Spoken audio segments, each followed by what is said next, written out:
Sa mga pagunahing balita, kalansay ng tao natagpuan sa Camarines Sur, PWD patay rin ng matagpuan sa Almoy. Lalaki sugatan ng pukpukin ng upuan ng kanyang kainuman. Ilang lugar sa Bicol malaya na raw sa illegal na droga ayon sa PIDEA.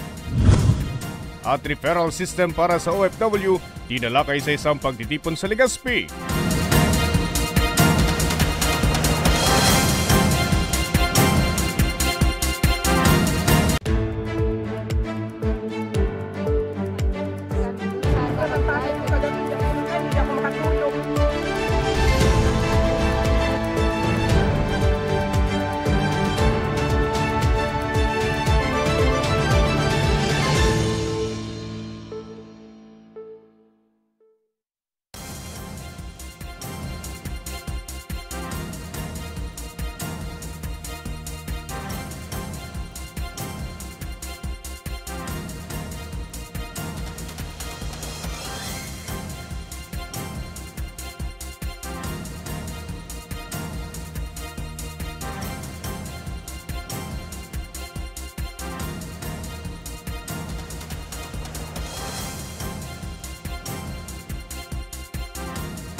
Magandang gabi.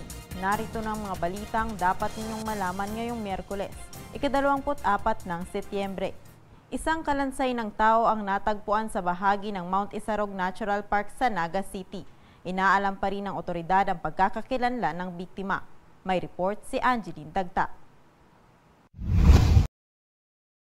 Isang kalansay ng tao ang natagpuan sa bahagi ng Mount Isarog Natural Park sa Naga City kahapon ng umaga, Setyembre 23. Batay sa ulat, isang concerned citizen ang nagpaabot ng sumbong sa otoridad. Agad naman na nagsagawa ng retrieval operation ang pinagsanib na puwersa ng Naga City Police Office, CENR, CDRRMO at SOCO at matagumpay na naibaba sa bundok ang nasabing kalansay. Nakita sa lugar ang damit, tsinelas at isang sling bag na pinaniniwala ang pag-aari rin ito. Based po naman sa kalagayan ma'am ng kalansay is medyo matagal na din po talaga itong na-decompose. Totally decomposed na siya ma'am, pero yung damit ma'am is nandun pa ma'am. Nakatakda naman itong isailalim sa forensic examination. Mayroon naman tayo naka-assign dyan ma'am ng mga forest rangers na nagmo-monitor. Sa kalakihan ma'am ng Mount Isarog is baka hindi talaga yun na nakita. Actually may nagmo-monitor naman dyan ma'am na pumapasok. Pero sa tingin namin baka residente lang ng lugar na yan. Hindi lang siguro sa amin nag-report. Pero so far ma'am, continuous naman ma'am yung natin ng investigator ng inquiry na malapit po doon sa pinangyayan. Baka dandun lang nakatira yung ma'am. Sa ngayon, nasa isang punerarya pa sa naturang lungsod ang nakuhang kalansay para sa kaukulang disposisyon. Para sa mga balitang Tatak, Bicol, Angeline Dagta.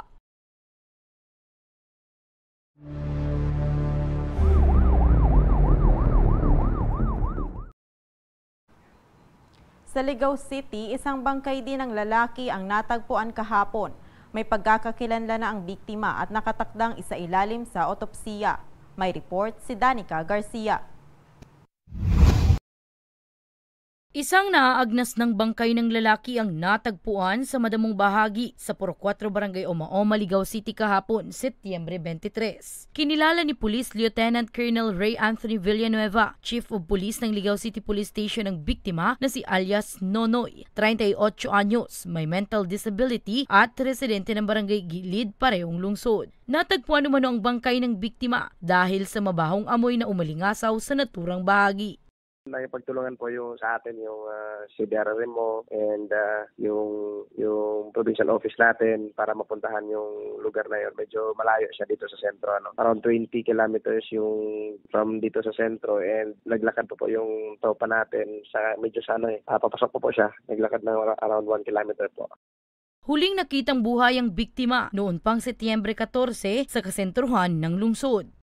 Nung starting nung September 14, hindi nila mahanap, and they tried also na hanapin din sa ibang lugar katulad ng mga napuntahan nila. Sabi nga, pumunta sila this past few days, pumunta sila ng Nabwa kasi usually doon na pupunta. Palagi nakikita ng tropa yan dyan sa may simbahan. Siguro hindi na rin naghanap din na, nag-alala, syempre nag-alala yung pamilya. Yun nga, nabalitaan na lang nila kahapon na yun nga, may nakitang bangkay doon sa Barangay Umama. So nung verify naman ng pamilya, in-identify naman nila na yun nga, yung anak nila. Sabi ng pamilya, ipakremate na lang nila ngayon kasi hindi na rin talaga pwedeng ilagay sa malambot na yung katawan. Nakatakda ring isailalim sa otopsiya ang bangkay ng biktima. Para sa mga balitang Tatak Bicol, Danica Garcia. Sugatan ng isang street food vendor matapos na pukpukin ang upuan sa ulo ng kanyang nakainumang kabarangay. Napikon daw ang sospek sa binitawang biro ng biktima. May report si Mel Morat. Isang street food vendor ang sugatan matapos napukpukin ang upuan ng kanyang kainuman sa Sitio Sabang, Barangay Bantigue, Masbate City, alas 9:30 ng gabi nitong Linggo, Setyembre 21. Kinilala ang biktima na si alias Kokoy, 25 anyos, may live-in partner at residente ng nasabing lugar. Batay sa ulat, pauwi na ang biktima ng madaanan at yayain ang grupo ng sospek na si alias Jomar, nasa hustong gulang, security guard at residente ng parehong lugar na tumagay. Habang nag-iinuman, nakapagbitaw umano ng biro ang biktima na ikinagalit ng sospek sa insidente. Tumakas naman ang sospek habang agad naman na isinugod sa Masbate Provincial Hospital ang biktima na nagtamo ng sugat sa ulo. Upon interview doon sa witness, na-reveal niya na hindi pala knife ang ginamit. Plastic chair pala ang ginamit doon. Hinampas yung victim, tinamaan sa noo, may kunting sugat. Kaya unang report namin ay serious physical injury kasi ang unang report ay kutsilyo. Hindi naman pala, plastic chair naman pala. Kaya pag labas ng hinanapan ko siya ng medical legal certificate, ang healing period ay nasa 5 to 7 days ang declaration ng doktor. Desidido naman ang pamilya ng biktima na magsampa ng kasong slight physical injury laban sa suspect. Nireport ko muna sila sa barangay kasi yung case na yon ay nasa level po ng barangay justice system. After nun, kung mag-issue ng certificate of file action, pwede natin silang kasuhan. Sa ngayon, hinihintay na lamang ang mga dokumento mula sa barangay bago tuluyang sampahan ng kaso ang suspect dahil nasa ilalim umano ito ng barangay justice system. Para sa mga balitang Tatak Bicol, Mel Moral. Susunod, Pidaya Bicol muling nagsagawa ng Regional Oversight Committee on Barangay Drug Clearing Program Deliberation. Ilang lugar sa rehiyon, malaya na daw sa illegal na droga. At ako Bicol Party List nagsagawa ng relief operation sa Camarines Norte. Yariti pa pambalita sa pagbabalik na ako Bicol Alay TV.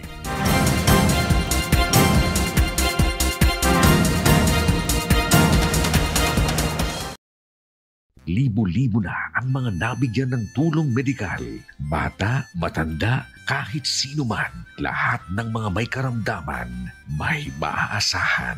Nagpapasalamat sa Ako Bicol Party List. Hindi po namin makakalimutan ang tulong na dinala ninyo dito sa aming bayan. Maraming salamat po.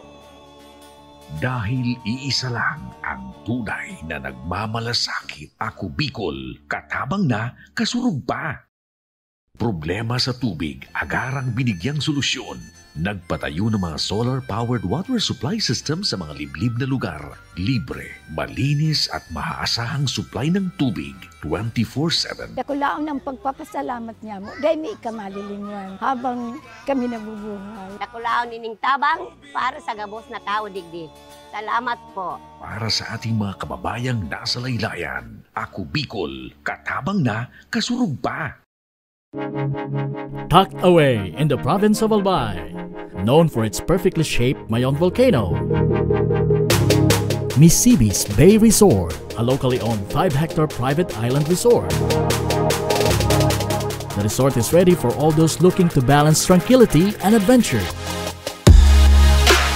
This tropical destination is where guests can either choose to relax under the palm trees or have an adventure under the sun. It features modern and luxurious rooms and villas, recreational facilities, and sophisticated services.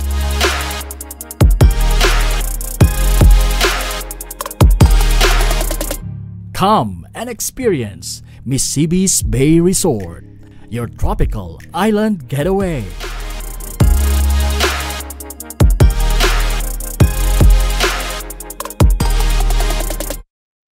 Daan-daan na po ang mga nakapagtapos at may mga kanya-kanya ng propesyon. Sa kanilang pagpupunyagi, walang masidlan ang kanilang mga ngiti. Yun at sa Gabos, nagpapasalamat po ako sa AKB. Gusto ko lang po magpasalamat sa Ako Bicol sa opportunity na tigtatao po araw po sa kuya na estudyante. Dahil naandyan lang, katuwang lagi. Ako Bicol, katabang na, kasurug pa.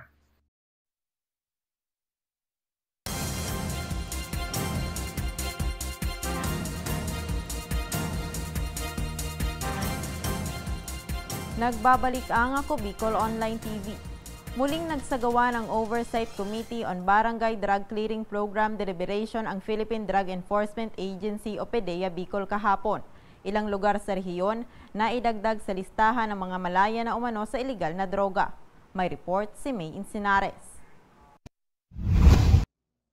5 barangay sa Bicol Region ang idineklarang drug-cleared sa ginanap na Regional Oversight Committee on Barangay Drug Clearing Program Deliberation ng Philippine Drug Enforcement Agency o PDEA sa Legazpi City kahapon. Kasama sa mga lugar na malaya na sa impluwensya ng ilegal na droga ay ang Barangay Bay sa Ligao City, Barangay Bugtong sa Rapu-Rapu, Barangay Santo Niño sa Santo Domingo, Albay, Barangay 8 at Barangay Kalasgasan sa Daet, Camarines Norte. Bukod sa drug-cleared barangays, 75 barangay sa Albay ang idineklarang drug-free. 10 ang mula sa Bakakay, 3 sa Kamalig, 8 sa Daraga, 4 sa Ginubatan, 9 sa Ovellar, 4 sa Legazpi, 5 sa Libon, 2 sa Ligao, 1 sa Malilipot, 3 sa Malinaw at Manito, 11 sa Uwas, 12 sa Piuduran, 3 sa Pulangi, 14 sa Rapu-Rapu, 1 sa Santo Domingo at 2 sa Tabaco City. Idineklara rin na drug-cleared municipality ang Placer Masbate. Ibig sabihin niya, yung drug-cleared barangay po, ibig sabihin dating may drug activity, may drug pusher, may drug user, appropriate interventions were undertaken at nabigyan po ng pagkakataon yung iba na magbagong buhay, yung iba naman na aresto na, yung iba ay wala na sa lugar at tuloy-tuloy na rin po yung engagement ng ating barangay chief executives, ang ating mga punong barangay with DOH, DILG, and PDEA and PNP doon sa kanilang area para tuloy-tuloy yung activities against illegal drugs. Batay naman sa pinakahuling datos ng PDEA Bicol, mula 2017 hanggang September 2025, 10% na lamang na barangay sa Bicol ang apektado ng droga, 3.75% sa Albay, 5.67% sa Camarines Norte, 26.06% sa Camarines Sur, 44.44% sa Naga City, 4.91% sa Masbate, habang 0% o drug-cleared na sa lalawigan ng Catanduanes at Sorsogon. 49 na LGUs mula sa 6 na lalawigan naman sa rehiyon ang idineklara ng drug-cleared. 5 munisipalidad sa Albay, 7 sa Camarines Norte, 11 sa Camarines Sur, 10 sa Catanduanes, 3 sa Masbate at 12 munisipalidad at 1 lungsod sa Sorsogon. Ibig sabihin lahat ng barangay niya ay drug-cleared na at meron siyang drug-free workplace program sa kanya mismong munisipyo. At yung mga requirements ng ating batas ay na-comply na rin niya. At meron din siyang promising programs and activities to be able to sustain the status as drug-cleared. Mahirap i-sustain kasi kailangan tuloy-tuloy ang programa, kailangan huwag bitawan ang programa, kailangan tuloy-tuloy yung pagiging parte ng bawat barangay at ng mga citizens ng bawat barangay sa ating anti-drug advocacy campaigns and anti-drug operation matters. Kasabay nito, iginawa din kahapon ang Balangay Seal of Excellence Award sa bayan ng Malilipot. Ang naturang bayan ay ang ika-5 bayan sa Albay na nakatanggap ng naturang parangal matapos na mapanatiling drug-cleared at drug-free ang 18 nitong barangay. Yung barangay officials sa 18 barangays sa Malilipot, active po yung badak eh. Kaya isa po yun sa mga way kung bakit cleared po kami. Kasi kung may nakikita sila na ibang tao Yun, minaman-manan nila. Hindi po sila nagdadalawang isip na mag-report sa police para manakip ang mga drug pushers na yan. Yun po ang kagandahan.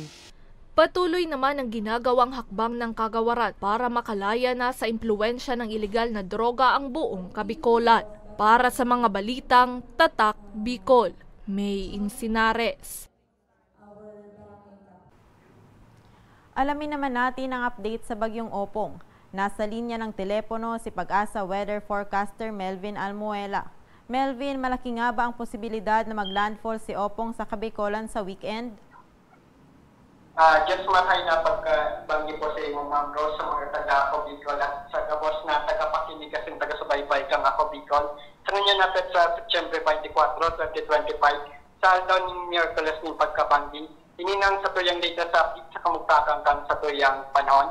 Ang bagyong si Opong po ay lalo pang nagkusog habang ito po ay naging isang severe tropical storm category sa may bahagi ng kadagatan kang Pilipinas. Since kasabagong alas 4 kang pagkahapon, ito po ay biga-kalkulong na sa distansyang 670 km, sirangang kang Surigao City, Surigao del Norte, o nasa coordinates na 10.0 degrees north, 131.6 degrees east, taglayang kusog na paros na abot sa 95 km per hour, asin pagbugsok ang paros na abot sa 115 km per hour. Naghihiro pa siring sa Sulnopan, Norte Sulnopan, sa regas na 20 km per hour. Bukas po ng pagkamadaling araw, ito po ay biga-kalkulong na sa distansyang 475 km, sirangang kang Giwan Eastern Samar. Sa Biyernes ng pagkamadaling araw, ito po ay biga-kalkulong na sa distansyang 165 km, sirangang kang Hoban, Sorsogon. At sa Sabado ng pagkamadaling araw, ito po ay biga-kalkulong na sa distansyang 225 km, Sulnopang kang Abukay, Bataan. Mantang nakabandera man sa ngonya ng Tropical Cyclone Wind Signal number 1 sa Kabikolan sa mga probinsya ng Catanduanes, Camarines Sur, Albay, Sorsogon, asin sa Masbate. Ang pwedeng pinakamataas na Tropical Cyclone Wind Signal na tala po dito sa Bicol ay pwede pong umabot ng Tropical Cyclone Wind Signal number 4. Habang ang paghali naman po sa karagatan po o sa eastern portion po ng Catanduanes ay pwede pong umabot po ng 2.5 meters ang langkaw kang ng ukol ng alon. Mantang ito pong si Opong ay maaari pong maglandfall po sa Biyernes po aming pagkaaga hanggang sa bahagi po ng pagkahapon, pwede po dito sa Bicol region. Mantang ito pong si Opong ay naglalani sa kadagahan kang sa tuyang nasyon, lalo pa po itong magkusugasin, aabutin itong typhoon category bago po ito magtama sa anumang parte kang sa tuyang nasyon.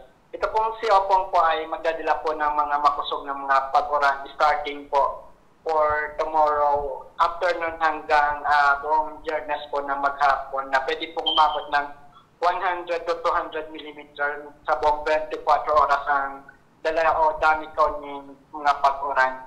Ito pong si Opong po ay mag-exit o maluwas sa Philippine Area of Responsibility maaaring sa Sabado ng pagkahapon. At yan po yung pinaka-latest update po natin mula po sa bagyong severe tropical na si Opong. Ito po si Melvin Almuela, reporting live holiday sa US, ni Pag-asa Gas. Salamat, Melvin. Tinalakay ng OWA Bicol sa isang pagtitipon kahapon ng iba-ibang programa na maaaring avail ng mga migranteng manggagawa at ng kanilang pamilya. Dumalo sa pagtitipon ang mga ahensya na katuwang ng OWA sa pag-alalay sa mga OFW.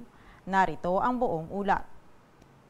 Tapos kaalaman ng lahat, Naging matagumpay ang inorganisang seminar at media conference ng Overseas Workers Welfare Administration o OWA Bicol kahapon sa lungsod ng Legazpi. Ayon kay Genevieve Diaz Agualio, ang Regional Director ng Kagawaran sa Bicol, layunin nilang palawakin ang kaalaman ng mga dumalo sa referral system para sa mga OFW. Gayon din na maipaliwanag ang mga mandato, programa at mga serbisyo ng iba't ibang government agencies na katulong nila sa pagbibigay ng suporta sa mga OFW at mga naiwang pamilya ng mga ito. Naging highlight din ng aktibidad ng mga advokasya ng OWA, lalo na sa hangaring mapasimple ang pag-access ng mga OFW sa kanilang mga alok na serbisyo. Is to really streamline the process and of course, timely information and timely, kumbaga, kung ano yung pwede bibigay ng bawat ahensya ng gobyerno, specific doon sa kung ano yung request or concern ng specific person, at least ma-address natin. And for this, with the proper information na nailatag kanina, and dahil nga, kumbaga, nakuha natin kung ano ba yung pwede saan natin kung pwede i-refer, so talagang mas mapapadali. Naging resource speaker sa aktibidad ang kinatawan ng Department of Migrant Workers, Department of Foreign Affairs at Bureau of Immigration. Ilan sa mga programang tinalakay sa aktibidad ang Disability and Dismemberment Benefit, Death and Burial Benefit, Supplemental Medical Assistance Program, Bereavement Assistance, Scholarship for Dependents at ang Balik Pinas, Balik Hanap Buhay program na pwedeng ma-avail ng mga OFW at ng kanilang pamilya. For ang pinakatong namin programa, aside from Balik Pinas, Balik Hanap Buhay program, ay yung aming scholarship. So, ngayon meron kami awarding ng bagong scholars for school year 2025-2026. So, malaking bagay na hindi lang low welfare, ang mandate talaga namin is to provide welfare services, but we are proud to say na ang OWA ay handang ng mga OFW na walang problema through our education program. So, isa yun sa magandang programa ni OWA at talagang patok sa ating mga kliyente. Hinihikayat din ng OWA ang mga migranteng manggagawa at kanilang pamilya na bisitahin lamang ang kanilang official Facebook page para sa mga lehitimong impormasyon at iba pang detalye sa proseso ng pangingibang bansa. Para sa mga balitang Tatak Bicol, Rose Bilista. Nagsagawa ng relief operation sa lalawigan ng Camarines Norte ang Ako Bicol kamakailan. Nakinabang sa aktibidad ang mahigit 1,000 residente na naapektuhan ng masamang panahon nitong mga nagdaang linggo. May report si Hercules Barbacena. Ipinagpapasalamat ni Rosemary ng Barangay Matake, Kapalonga, Camarines Norte ang natanggap niyang 10 kilong bigas at kumot mula sa Ako Bicol Party List. Malaking bagay aniya ang ayudang ito, lalo pat tinangay ng baha ang kanilang tahanan dahil sa sunod-sunod na pag-ulan noong nagdaang linggo. Malaking bagay po yung naibigay nilang tulong. Hindi lang po sa akin, sa lahat po. Sa mga binaha, sa lanta, at saka yung naanura ng gas. Lahat na po. Malaking bagay po at malaking tulong yung nagawa po nilang pagpunta dito. Papasalamat po ako ng sobra, lalo tigit po yung mga natulungan din nilang iba. Salamat po ng marami. Dahil sa masamang panahon noon ding nagdaang linggo, lubog pa rin sa baha ang palayan ng residenteng si Lorelei ng Barangay Mangkayo, Vincents, Camarines Norte. Kaya gaya ni Rosemary, ipinagpapasalamat niya rin ang handog ng Ako Bicol. Nagpapasalamat ako sa Ako Bicol Party List kasi simula noon naman, Ako Bicol talaga ang ibinoboto ko. Tapos yung anak ko na graduating, nag-aaral sa School of Law, kasama siya sa mabibigyan ng 10,000. Kaya malaking pasasalamat ko sa Ako Bicol Party List. Pinuri naman ng mga opisyal ng dalawang barangay ang inisyatibang ito ng partido.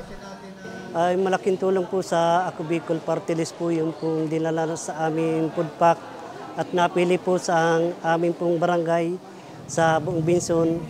Ay ako po ay lubos-lubos na nagpapasalamat sa akin pong natanggap ng mga sa kabarangay ko na food pack. Malaking tulong po sa kanila po. Sana po ay pagpatuloy po nila yung napakabuti nilang pagsuporta sa mga mamamayan na lalo na po dito sa amin ng mga labis na baha. At sa iba pong bayan, ibang lalawigan. Sana po tuloy-tuloy lang po at kami naman po ay handang sumuporta sa party list sa Ako Bicol. noong Huwebes at Biyernes o mula Setyembre 18 hanggang 19 nang idaos ng partido ang nasabing relief operation na layuning makapagpaabot ng tulong sa mga binahang pamilya sa lalawigan para kahit papaano ay maibsan ang pasakit na dulot ng pagbaha. Isang malaking tulong ang matulungan ang aking mga kababayan dito sa lalawigan namin sa Camarines Norte. Dahil na rin siyempre sa Ako Bicol. Hindi lang ngayon, dahil palagi tumutulong ang Ako Bicol sa ating probinsya. Kabuuang 1,400 na sako ng bigas ang ipinamahagi ng Ako Bicol sa aktibidad na mahagi rin ng 700 modular tent at 700 na mga kumot. Nakinabang naman dito ang mga residente ng Kapalonga, Jose Panganiban, Daet, Talisay at Vinsons. Para sa mga balitang Tatak Bicol, Hercules Barbacena. At yan ang mga balitang nakalap ng Ako Bicol News Team. Ako po si Rose Bilista. Salamat!